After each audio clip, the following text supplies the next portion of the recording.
Entonces voy a hablar de un proyecto que estoy haciendo con Noé Bárcenas. Entonces aquí igual debería poner junto con Noé Bárcenas del CCM. En el que básicamente estamos eh, tratando de calcular los invariantes L2 de espacios de Alexandrov de dimensión 3.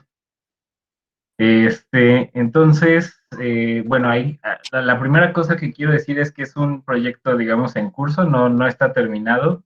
Voy a presentar unos resultados, digamos, completos, pero parciales respecto al objetivo que queremos lograr al final. Y me voy a centrar en los que se llaman los números de Betty L2. Entonces, bueno, digamos, el plan de la charla sería primero hablar de los números de Betty L2, decir a grandes rasgos como qué son, eh, sin tratar de centrarme mucho en como tecnicismos y demás. La verdad es un tema como así muy técnico y requiere un montón de álgebra y topología y demás. Entonces voy a tratar de no meterme en tecnicismo. Y bueno, como veo que todo el mundo sabe que es un espacio de Alexandrov, y si no, me dicen, me voy a saltar como un buen cacho de esa parte, y nada más voy a recordar algunas cosas de la estructura de espacios de Alexandrov, de dimensión 3 en particular. Y luego ya pondré como, digamos, el resultado principal, que es calcular los números de Betty L2, que se denotan así, de X en Alex, ¿no? De dimensión 3. Entonces, bueno, eh, ¿qué son los números de Betty L2? Entonces, la idea es un poco la siguiente. Por cierto, aquí, digamos, la referencia o las referencias usuales son un libro de Wolfgang Gluck, que se llama algo así como L2 Invariant and Applications to K-Theory.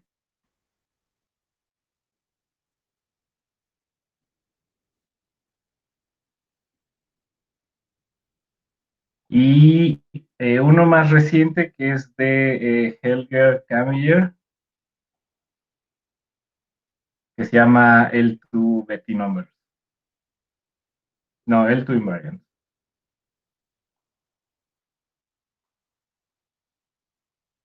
Nada más así.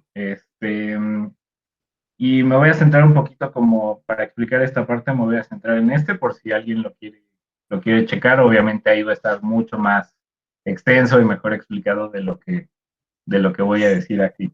Oye, Chucho, Entonces, nada más antes, es que lo que hemos estado haciendo es luego subir los documentos, haz de cuenta estos dos que dices, ahí si los puedes subir al Classroom, donde veas tu plática, te lo agradeceremos muchísimo.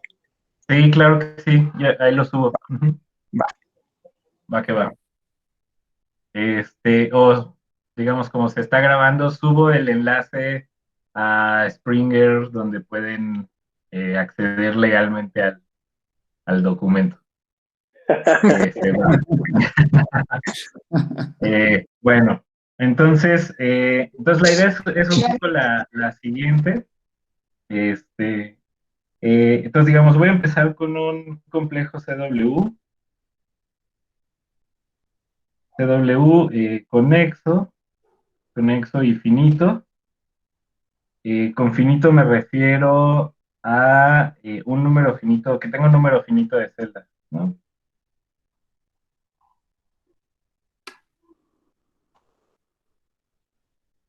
Finito de celdas. Y un poco la idea es que, digamos, como en topología clásica, uno estudiaría directamente al espacio X, ¿no? Clásica como estudiar X directamente, ¿no? Como su homomorfismo, su homotopía, bla, bla, bla. Pero algo que también sabemos es que X, si es suficientemente bonito, como lo puse aquí, viene acompañado de, en realidad, toda una familia de espacios, que son los espacios cubrientes. Digamos, digamos, le voy a poner X barra N, donde N es un subgrupo normal del grupo fundamental de X, que digamos, durante toda la plática le voy a estar poniendo gamma, y a cada subgrupo normal del grupo fundamental le corresponde un espacio cubriente regular. Y digamos, bueno, y en particular tengo la cubierta universal, ¿no?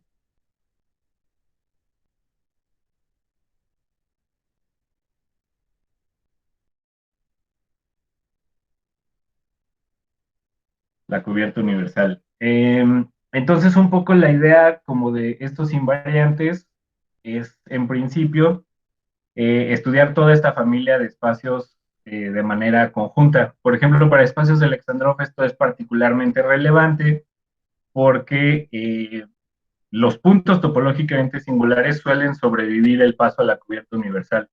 Por ejemplo, si se toman el cono del plano proyectivo, esa cosa es contraíble simplemente y demás, ¿no? Pero entonces estamos como desapareciendo como la parte de variedad y nos estamos quedando con la parte topológicamente singular. Entonces esto es como particularmente deseable para estudiar espacios de Alexandrov. Pero entonces, digamos, además, cada uno de estos espacios, cada X barra N, trae una acción natural trae una acción natural de gamma módulo N, ¿no? Por transformaciones cubrientes.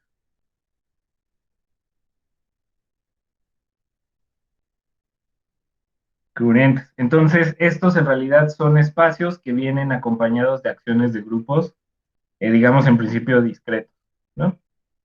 Entonces, como la cuestión fundamental o la pregunta natural es si existen, digamos, pregunta es, ¿existen análogos de los invariantes clásicos, pero equivariantes?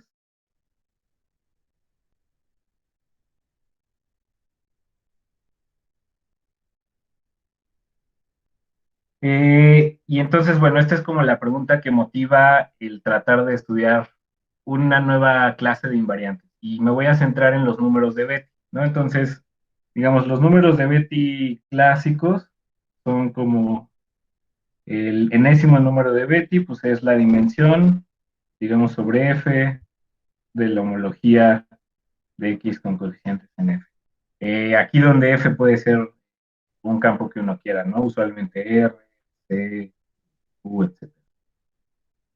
Entonces, igual no sé, por seguridad voy a estar poniendo siempre aquí C, pero en principio todo se debería de poder hacer para R, U también. Entonces, cómo podemos definir un invariante que sí sea equivariante respecto a estas acciones? Es decir, cómo podemos definir como un Bn equivariante respecto a gamma n de x barra n. Igual por simplicidad me voy a centrar nada más en tratar de definir esto para la cubierta universal. Entonces, digamos, lo que uno puede hacer así como más intuitivamente es decir, bueno, la homología singular es un funtor, ¿no?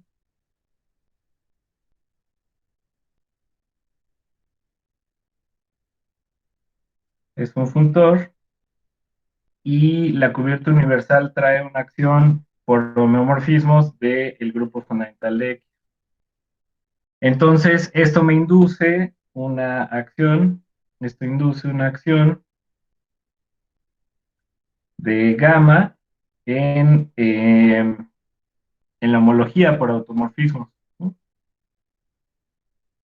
Por automorfismo. pero de hecho induce un poquito más que solo la acción de gamma, induce una acción de lo que se llama el álgebra de grupo, induce una acción, digamos, de hecho, induce una acción de C gamma, ¿no? Sobre HN. Aquí, este bicho de aquí, a lo que me refiero es, digamos, como debería decir como el espacio vectorial, que de alguna manera es como generado por gamma, ¿no? Con el producto natural, digamos, natural, ¿no? Entonces, digamos, bueno, nada más por fijar la notación y todo, a lo que me refiero es como son elementos de la forma, son como sumas formales, ¿no? Son como G, A, G, G, con G en gamma, ¿no? Son como cosas de este estilo, donde todos los AG son cero, salvo un número finito posiblemente, ¿no? Entonces, digamos, esto le da estructura de C gamma módulo a la homología singular. Entonces, HN se puede ver como un C gamma módulo, ¿no? Entonces, digamos, en principio esto preserva un poquito más de lo que está haciendo gamma sobre los espacios, que es solo la homología singular solita, es decir, ya trae una estructura de C gamma módulo. Eh, y lo que nos gustaría como decir es como tomar como la dimensión en algún sentido de este objeto como C gamma módulo, ¿no? Nos gustaría decir, bueno, si yo quiero definir como un Bn que sea gamma equivariante, digamos, tilde, nos gustaría que esto fuera como la dimensión en algún sentido de C sobre C gamma, ¿no? De la homología de X tilde en C, ¿no?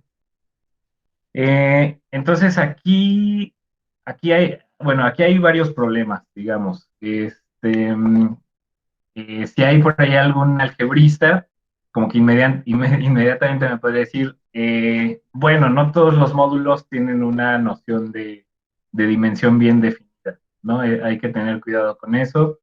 Por ejemplo, si el módulo es libre, bueno, bien, ahí tiene una noción de rango, de que ahora voy a decir por qué esa no es como la correcta.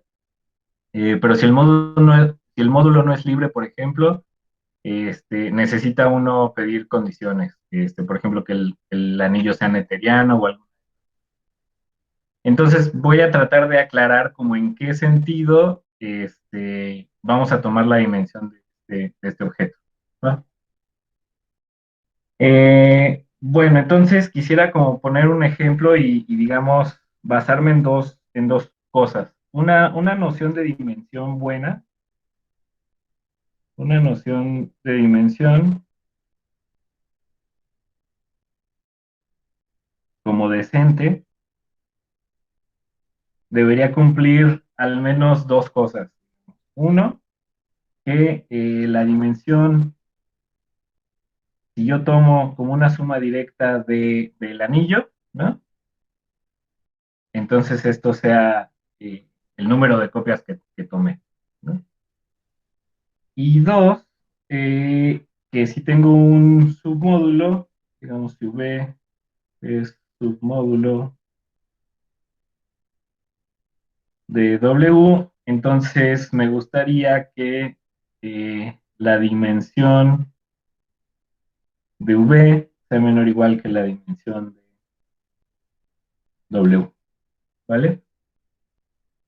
Y aquí el problema es que incluso con estas suposiciones como muy básicas, ya hay como algún problema. Entonces, el ejemplo típico aquí es el siguiente. tómense. Entonces, el ejemplo típico es, vamos a tomar X como un producto cuña de dos circulitos, es decir, algo como así, ¿no? Algo de ese estilo, ¿vale? Entonces, bueno, aquí es bien sabido que el grupo fundamental de este espacio es el grupo libre en dos generadores, ¿no?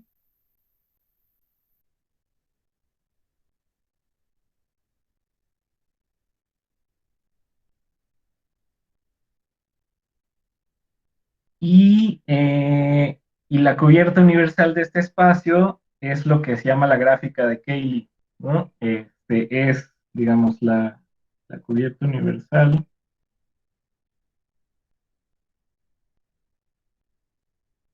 En este caso va a ser un árbol, es un árbol en el sentido de teoría de gráficas, que se ve de la siguiente manera, ¿no? Tengo como una cruz, tengo otra cruz así, y luego voy a ir subdividiendo, ¿no? Voy a tener otra aquí, otra aquí, otra aquí, y luego así sucesivamente, ¿no?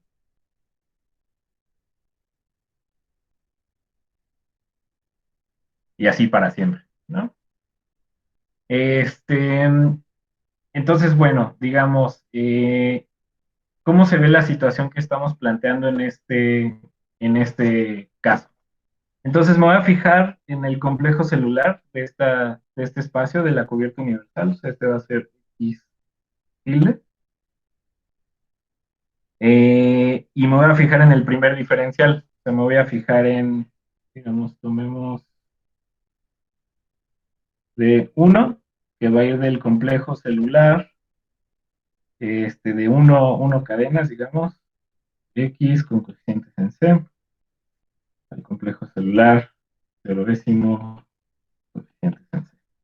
¿Va? Y quiero ver qué es lo que hace esta diferencial. Entonces voy a tomar aquí un ejemplito, digamos, si yo pongo aquí como vamos a tomar como una 1 cadena, ¿no? Como estilo,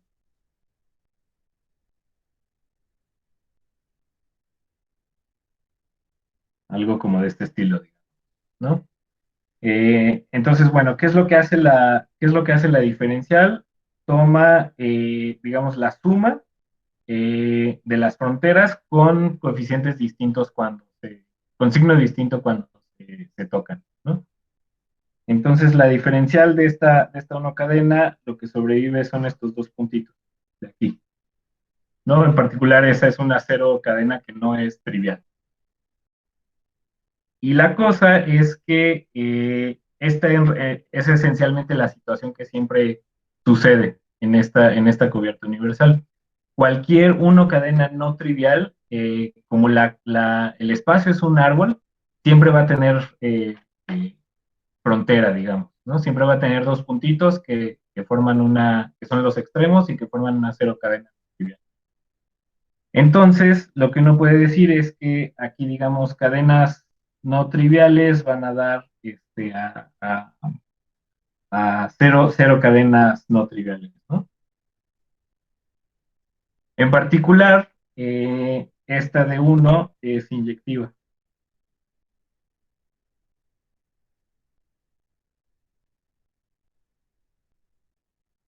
Entonces, ahora, si uno calcula quiénes son estos complejos, y digamos, uno puede más o menos intuir quién debe de ser, viendo que hay como dos generadores de la, de la 1 homología. Este de aquí es C gamma más C gamma, y este de aquí es nada más C gamma, ¿vale?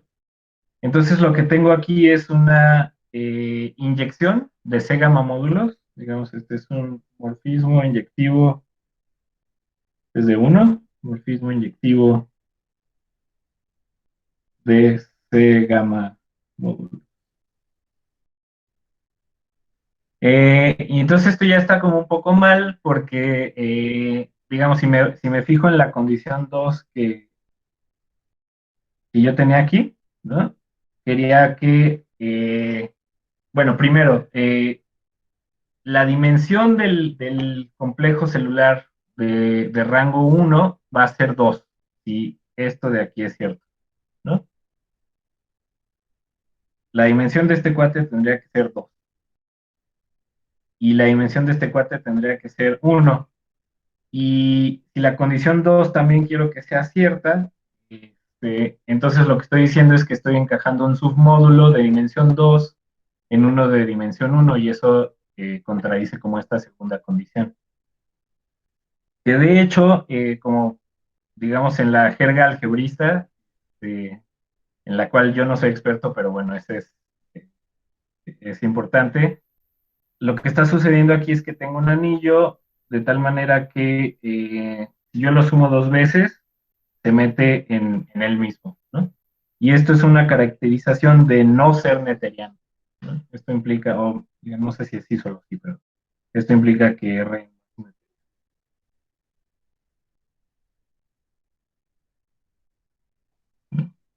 Entonces, esto tiene como problemas fuertes para poder definir un concepto de dimensión. Entonces, como la solución a este problema es súper algebrista y voy a tratar un poco como de motivarla, pero la solución es como cambiar de categoría, esencialmente, ¿no? Entonces, digamos, la solución es cambiar.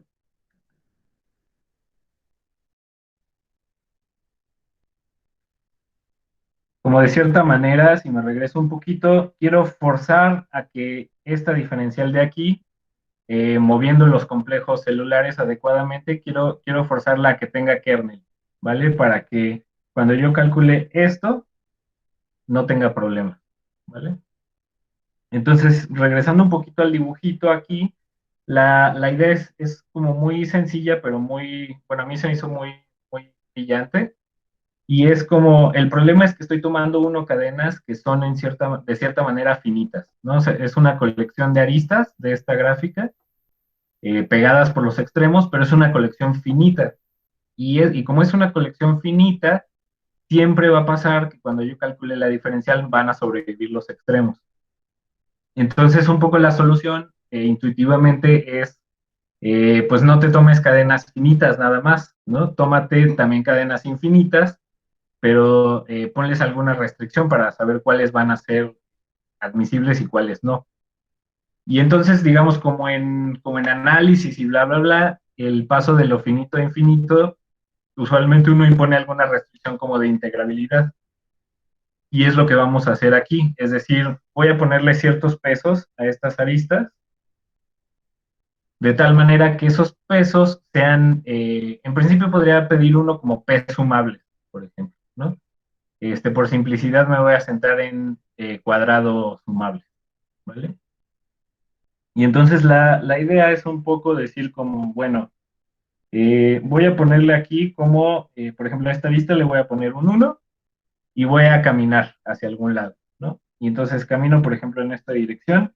Las siguientes tres aristas que me encuentre, les voy a poner a una 0 y a las siguientes dos la mitad del peso que puse en la anterior, ¿no? Entonces, digamos, sigo caminando por esta, me encuentro tres aristas, a una le voy a poner 0 y a otra le voy a poner un medio del peso de las otras, ¿vale? Y entonces las aristas que van a ser admisibles van a ser aquellas que hacen un recorrido de tal manera que los coeficientes son cuadrados sumables, ¿no? Esa es un poco como la idea de esta modificación que necesito.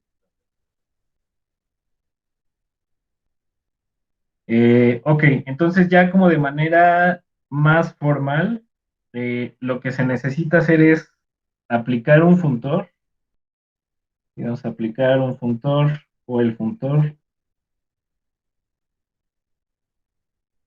L2, que lo voy a denotar así, que va, digamos, de módulos C gamma, módulos libres. Por simplicidad voy a poner libres aquí. Se puede hacer un poco más general, pero es bastante más técnico.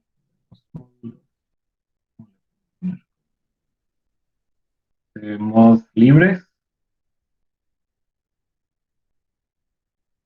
a lo que se llaman módulos de Hilbert.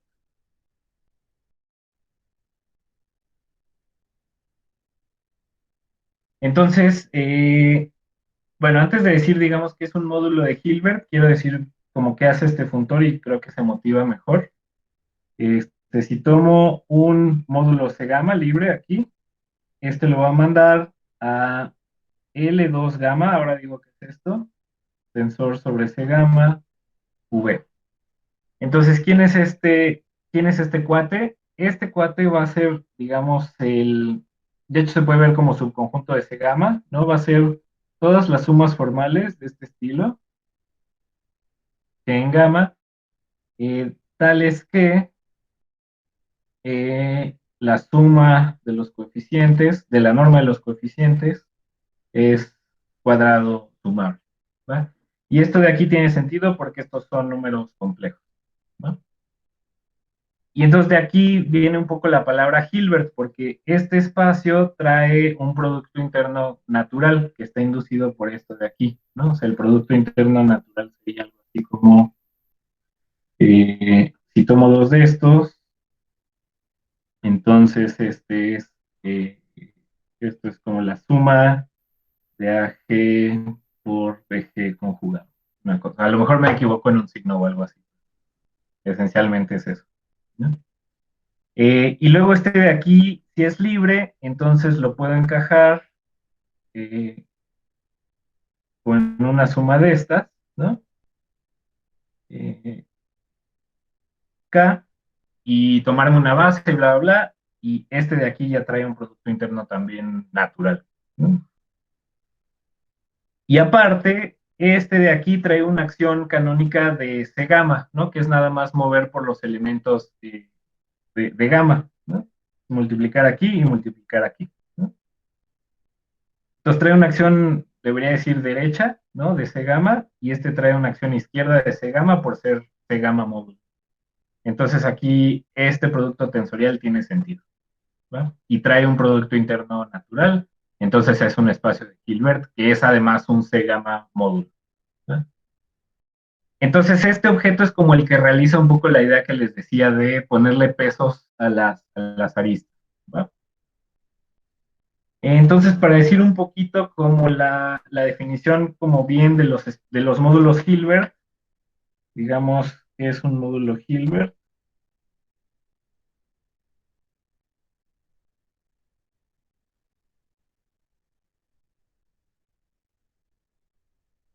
Entonces va a ser un espacio, digamos un módulo Hilbert,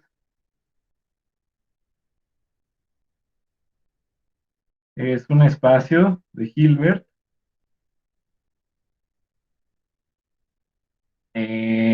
W, eh, digamos, bueno, que es un C gamma módulo derecho también, izquierdo, perdón, módulo izquierdo, y de tal manera que existe una inclusión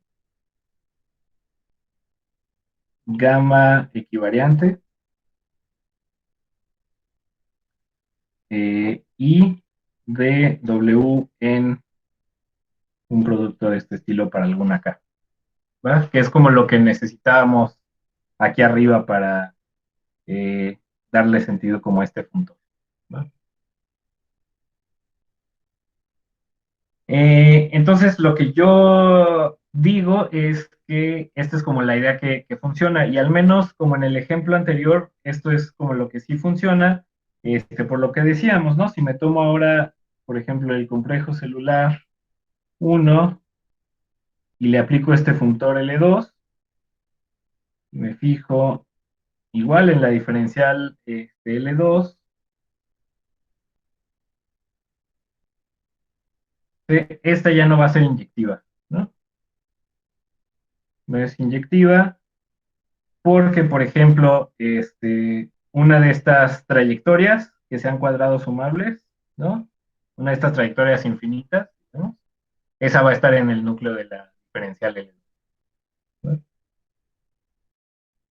Entonces, bueno, eso es, digamos, un paso que nos da seguridad de que al menos va bien.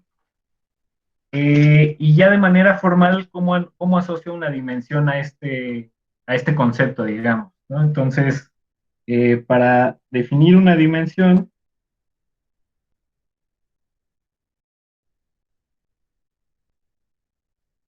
se asocia otro objeto, se asocia otro objeto que se conoce como el álgebra de von Neumann del grupo.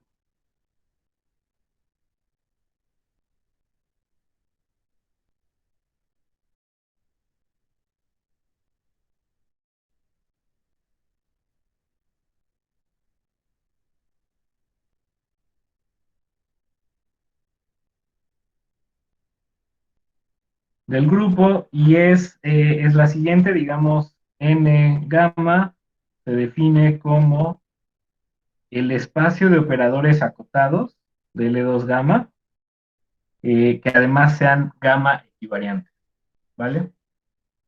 Estos son los operadores acotados en L2 gamma, que sean gamma equivariantes.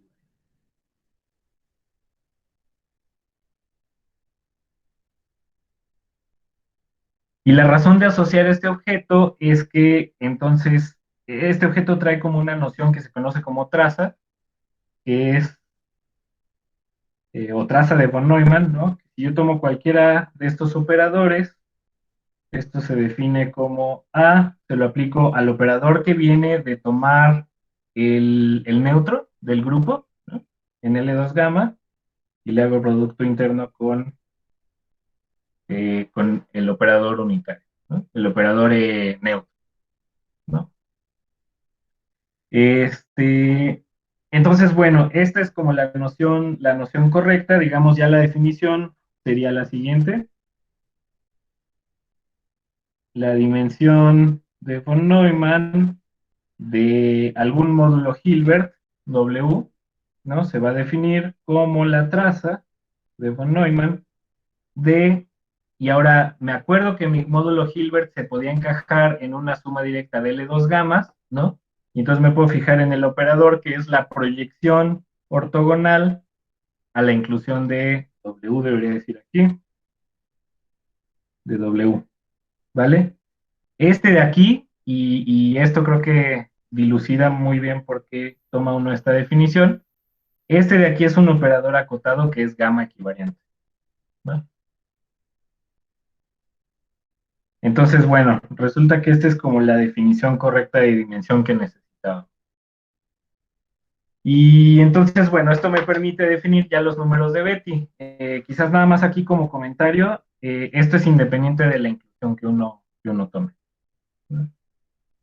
Y entonces ahora sí, digamos la definición de los números de Betti L2 es el enésimo número de Betti L2 de la cubierta universal. Se va a definir como la dimensión de von Neumann de, y ahora necesito tomar la homología inducida por los complejos celulares después de aplicarles el funtor L2. Y eso le voy a poner HN2 arriba de X tilde C, ¿no? ¿Hasta ahí todo bien?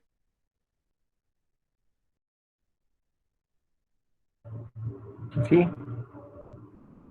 Va que va. sí, sí, sí. Entonces, bueno, esa es como la definición, como a grandes rasgos de los números de Betti-L2. Y un poco la intención es que estos guardan como la estructura equivariante. Entonces, déjenme poner como algunas propiedades usuales. En realidad no voy a ser muy explícito, pero solo para fijar un poco las cosas que se pueden hacer. Entonces, uno, que es como lo que uno espera de estos números, es que estos son invariantes, ya no de la homotopía actual, pero de la homotopía equivariante, ¿no?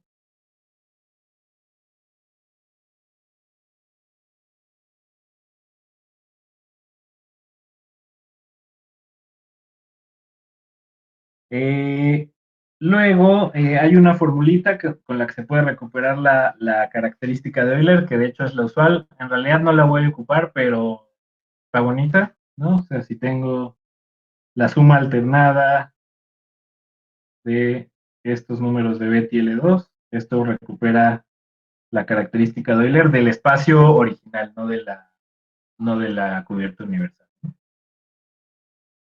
3, hay una sucesión exacta larga, ¿no? Se puede hacer una sucesión exacta larga de L2 homología. Hay una formulita para las sumas conexas que está bastante fea, pero bueno, la voy a poner aquí. Digamos, si tengo sumas conexas, si tengo M, o quizás X, ¿no? X, si lo puedo escribir como una suma conexa de varios espacios, entonces, no estoy seguro si esto solo es para variedades, porque en principio por seguridad voy a decir X variedad, y lo puedo escribir como suma conexa, entonces siempre hay una formulita con los números de Betti de este estilo.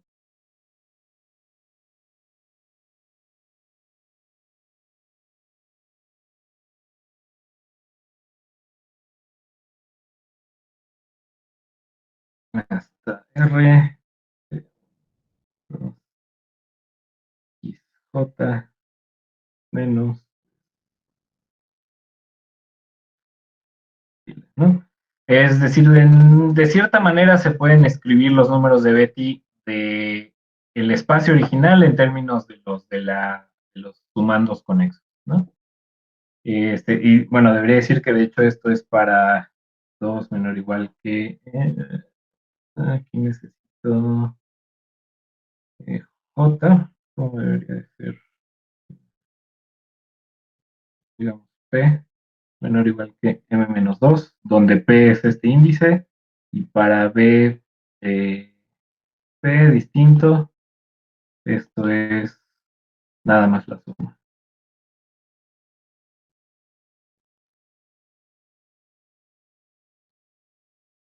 Entonces, bueno, insisto, esta no es muy importante cuál es la fórmula general, pero se puede hacer cuentas con este tipo de descomposiciones. Y de hecho, en general, el ceroésimo, el número ceroésimo, digamos 5, siempre es muy fácil de calcular si el grupo es finito. El B0, 2, tilde, siempre es como 1 entre G, entre el orden de G, ¿no? Digamos, donde entendemos que esto es 0 si es infinito, ¿no? Entonces, bueno, tiene un montón de propiedades bonitas, y aquí de hecho esto indica un poco que los números de Betti son más útiles cuando el grupo fundamental es infinito. Cuando el grupo fundamental es finito, digamos, la información que uno recupera es casi lo mismo o lo mismo usualmente que daban los números de Betti usuales, ¿no? Entonces, digamos, lo que hicimos con Noé es tratar de calcular cuáles son los números de Betti en general de los 3 espacios de Alejandro, ¿no? Entonces aquí, digamos, el teorema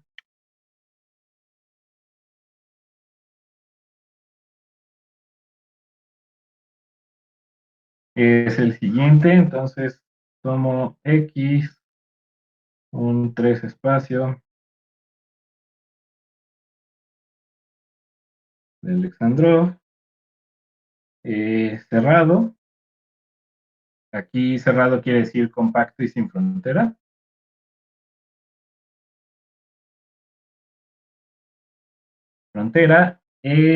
Y digamos, con el conjunto de puntos topológicamente singulares, les recuerdo que en este caso es finito, ¿no? Y de hecho siempre se puede ver que es de cardinalidad par. digamos aquí que este tenga cardinalidad no seca, ¿no? No sé si le puse S, ¿va? Y que el grupo fundamental de X sea infinito, ¿va? Entonces, tenemos unas formulitas para los números de Betty, ¿no? B0, E0, B1, Chucho, perdón, ¿sí? ¿qué dijiste que era S de X? ¿Ese conjunto de puntos singulares? Es el conjunto de puntos topológicamente singulares, ¿sí? Este de aquí es el conjunto de puntos topológicamente singulares. Es decir, son los puntos que tienen espacio de direcciones distinto de la esfera. Ujú. Okay. ¿Y ahí pides que la cardinalidad sea qué? ¿Sea finita? O sea, digamos, ese, nada más la denoto por ese, porque va a aparecer en las formulitas, pero lo importante es que el teorema de la vecindad cónica y los estimados del tamaño de este conjunto de Perelman implican que es finito, ¿no? Ok, sí. Uh-huh. Sí, si hay algo ahí no claro, con toda confianza me pueden decir. Ok, y luego para el primer número de Betti tenemos otra formulita que es R-1. Ahora digo quién es este R y van a ver que se parece mucho a la fórmula de sumas conexas. R-1 menos la suma de J igual a 1 hasta R de 1 entre pi1 de xj. Quizás le voy a poner MJ mejor. MJ, ahora digo quién es MJ, ¿no? Más S menos la característica de Euler de otro espacio que se llama la cubierta doble ramificada. También ahora digo quién es este espacio. Y luego el número de Betti 2 es muy, muy, muy parecido, excepto que no aparece este término de aquí.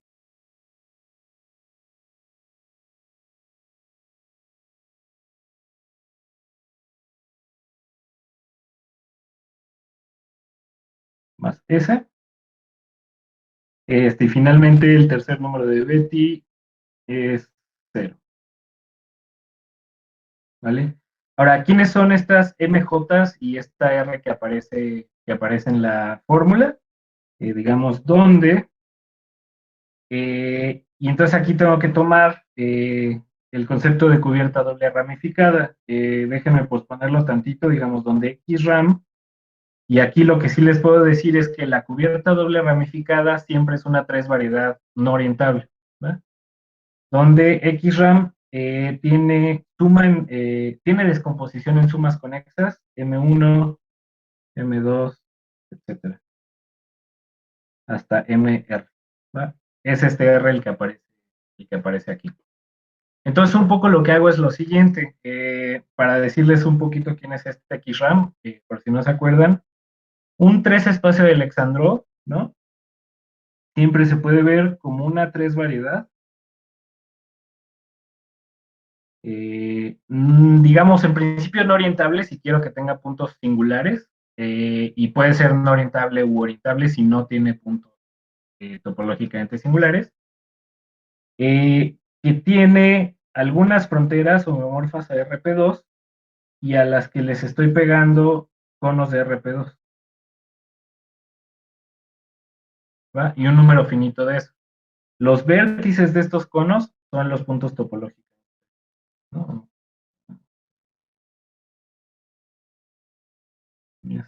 ¿Va? Entonces, ¿quién es la cubierta doble ramificada? La cubierta doble ramificada es, olvídate tantito de la parte que tiene conos y quédate con la parte que es una tres variedad no orientable. Ahora tómate la cubierta doble de orientación de esta tres variedad, no sé aquí cómo vaya a ser, y resuelve las singularidades de cierta manera, ¿no? Aquí las fronteras ahora van a ser homomorfas S2 y puedo pegar aquí unas 3 bolas. ¿Vale? Esto me da una 3 variedad que cubre doblemente, pero ramificadamente, a mi espacio de Alexandrov. Entonces, ahora, al ser una 3 variedad, tiene una descomposición única en sumas conexas de 3 variedades primas, ¿vale? Y es la descomposición que estamos utilizando aquí. Esa es única salvo el orden, ¿no? Entonces, ¿sí se entiende un poquito así como el enunciado?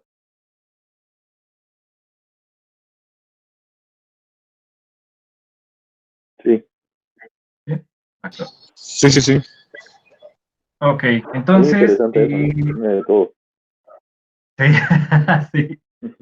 Entonces, bueno, creo que no me da mucho tiempo de decir algo de la prueba, pero digamos nada más como para decir así conceptualmente cuál es la prueba. En realidad es como una trampota. Digamos, la prueba utiliza que tengo todas estas herramientas de cálculo a mi disposición. Tengo sucesiones exactas largas y sé cómo se calculan la dos homología de sumas conexas, de productos cuña, etcétera, ¿no? Y Lott y Luke, John Lott y Wolfgang Luke, calcularon estos mismos invariantes en el caso de variedades.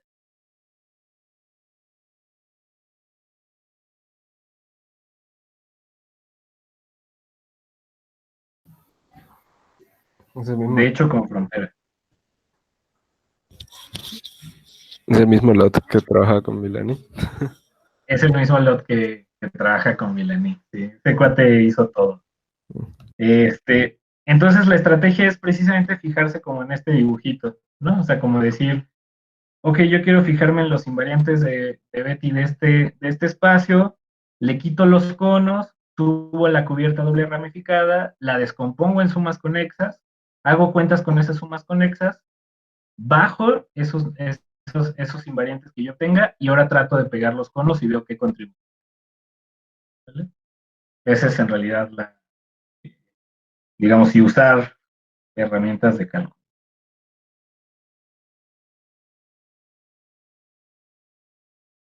¿No?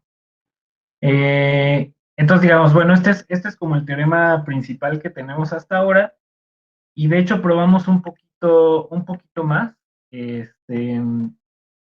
Digamos, en 3 variedades, en la teoría de 3 variedades, está el teorema de geometrización de Thurston, ¿no?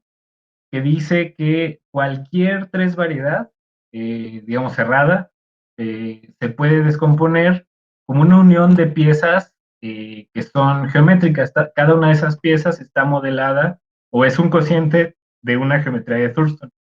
Y esos pegados se están haciendo a través de esferas, toros, planos proyectivos y botellas de Klein, ¿vale? Entonces, en principio, hay varias maneras de calcular los invariantes o los números de BTL2 de 3 variedades. Una es, fíjate en la descomposición en sumas conexas y haz la cuenta. Y la otra es, fíjate en la descomposición en piezas geométricas y haz la cuenta, ¿no? Y ve cuánto te da. Y eso te da como 2 fórmulas que deben de coincidir. Nosotros también hicimos la misma cuenta.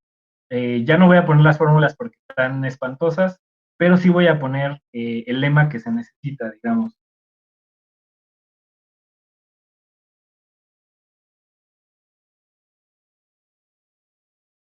Que es muy parecido al teorema de geometrización de Thurston. Y entonces aquí igual déjenme decir como, a lo mejor como preámbulo, para no decir mal las cosas. Digamos, Fernando Galás García y Luis Guijarro probaron la geometrización de Thurston para espacios de Alexandrov, ¿no?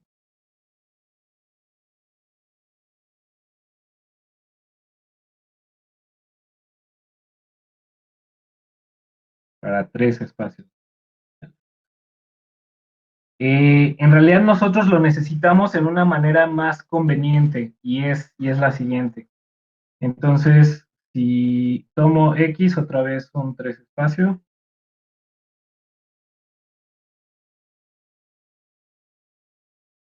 drop cerrado.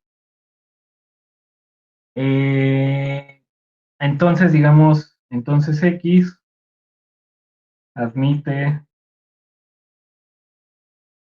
una descomposición. Y aquí ya no voy a decir en piezas geométricas, voy a decir en piezas hiperbólicas, en piezas hiperbólicas, o en lo que se conoce como fibrados generalizados de Seifert.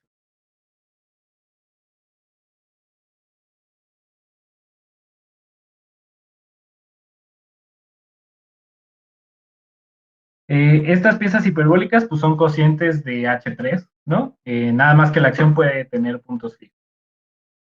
Estos fibrados generalizados de Seifert, en realidad, la primera instancia donde aparecieron fue en el trabajo de Mitsuishi y Yamaguchi.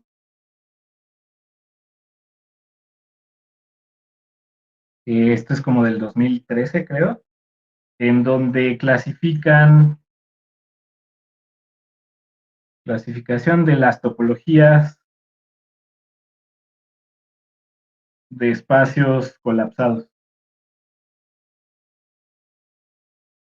Aquí por colapsado me refiero a que admite una sucesión de métricas de Alexandrov, de tal manera que en Gromov-Hausdorff esto converge a un espacio de Alexandrov Y, pero de dimensión menor, ¿no? Si este es de dimensión 3, este va a ser dimensión 2, 1 o 0. Mitsuishi y Yamaguchi clasifican las topologías de estos espacios y en muchos de los casos lo que resulta es que estos espacios de aquí tienen que ser fibrados generalizados de Seifert. ¿Y qué es un fibrado generalizado de Seifert? Es, digamos, una aplicación de X a B, donde esta es una superficie topológica. Este es un 3 espacio de Alexandrov, y de tal manera que si yo me fijo en las preimágenes de puntitos, acá, estas son o círculos, estas de aquí son o círculos o intervalos cerrados, ¿no? Y si me fijo en vecindades tubulares de estas fibras, ¿no? Si me fijo en, digamos, de epsilon pi a la menos 1 de x, con epsilon suficientemente chiquito, entonces tengo de dos sopas, o esto es lo que se llama un toro fibrado, uno, que es, tómate un toro sólido y ahora como córtalo transversalmente, gíralo por un grupo cíclico finito y vuélvelo a pegar, ¿no? Ese es un toro sólido y si aquí se acabara la definición, eso es lo que es un espacio de Seifert usual, ¿no?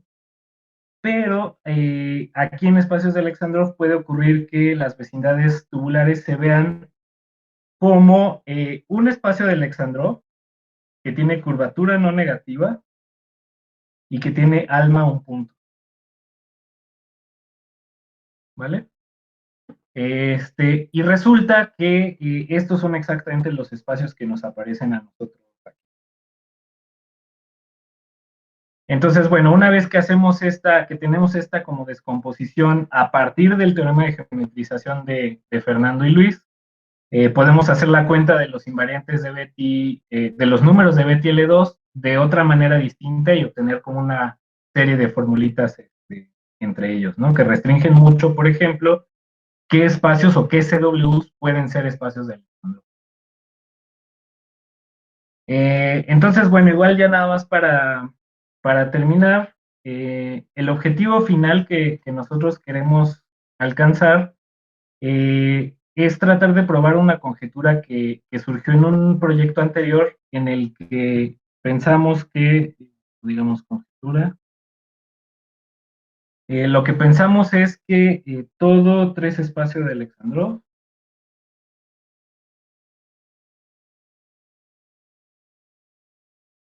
asférico,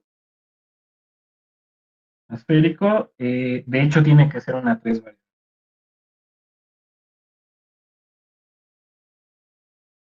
¿De Es decir, no puede haber puntos topológicamente singulares. Y esta conjetura la pudimos probar en el caso en el que los espacios están suficientemente colapsados, ¿no? En el sentido de aquí. Es decir, si tengo un espacio con una métrica de tal manera que el volumen es muy, muy, muy chiquito respecto al diámetro, es decir, está como muy, muy cerca de este límite, entonces esta conjetura es cierta. Y un poco la esperanza es que los números de Betti L2 y otro tipo de invariantes L2 nos ayuden a probar esta conjetura de aquí en general. Bueno, pues nada más eso quería contar. Muchas gracias.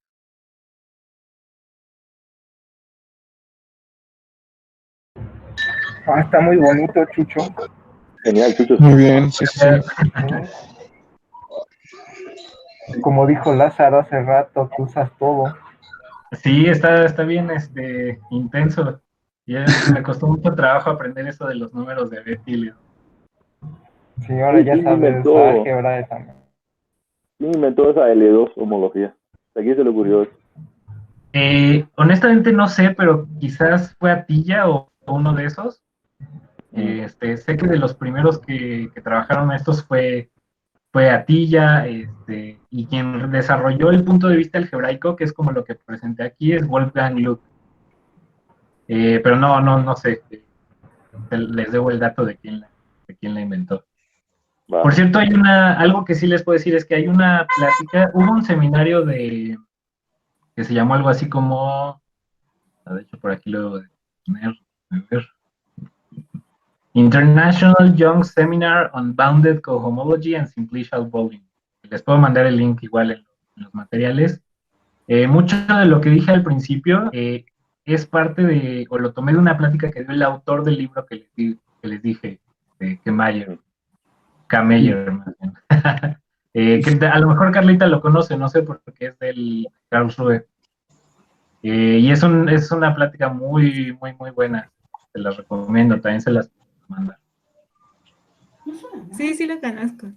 Nada. Pero nunca entendí estos números. Tu Betty Numbers. Sí, están muy intensos. Sí, Sí. sí, está súper bonito lo que hiciste. Sí, pues Sí, ahí ¿sabes si hay algún tipo de, bueno, las otras propiedades clásicas de homología para esta homología? O sea, como escisión y... esa escisión no hay, y ese es uno de los grandes problemas, o sea, por eso no es como tan trivial lo que hicimos, espero. Porque no hay escisión. Escisión es algo que no hay. ¿Y Mayer Vitoris tampoco? Mayer Vitoris sí hay, pero se necesita pedir algunas condiciones leves, pero sí hay. Interesante, ¿Y cómo usas estos cálculos que ya tienes de los números de Betty? Ajá. ¿Cuál es la idea para probar esta conjetura en general? O sea, esos números de Betty tienen que ser de cierta manera para... Sí, exacto. O sea, como que la idea es que los espacios esféricos esencialmente están como de alguna manera determinados por su grupo fundamental. Y entonces eso nos debería excluir como que a los espacios de Alexandrov. O sea, si tomo todos los tres espacios de Alexandrov y me fijo en sus números de Betti y ahora me fijo en los que son esféricos, voy a ver cómo son sus números de Betti L2, ¿no? Y esos deben ser exactamente los de las variedades. Entonces, bueno, en principio no me dice que esos ya sean variedades, pero me lo dice salvo gamma homotopía, ¿no? Ya. Asférico quiere decir que sus grupos de homotopía a partir del segundo son triviales o algo así, ¿no? Exacto, exactamente.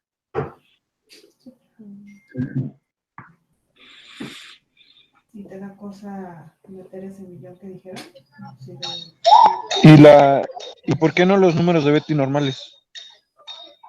O sea, Es que esos no te dicen mucho cuando el grupo es infinito. O sea, justamente tenemos que guardar como a nivel intuitivo quieres como pasar a la cubierta universal, ¿no? Y ver qué pasa ahí. Pero entonces, si el grupo fundamental es finito, como que otra vez el espacio es compacto. Y eso es así como muy, muy molesto. Entonces, por eso necesitamos justo estos números que funcionan mejor cuando el grupo fundamental es infinito.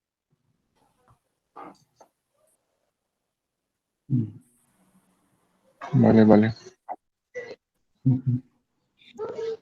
¿Más dudas?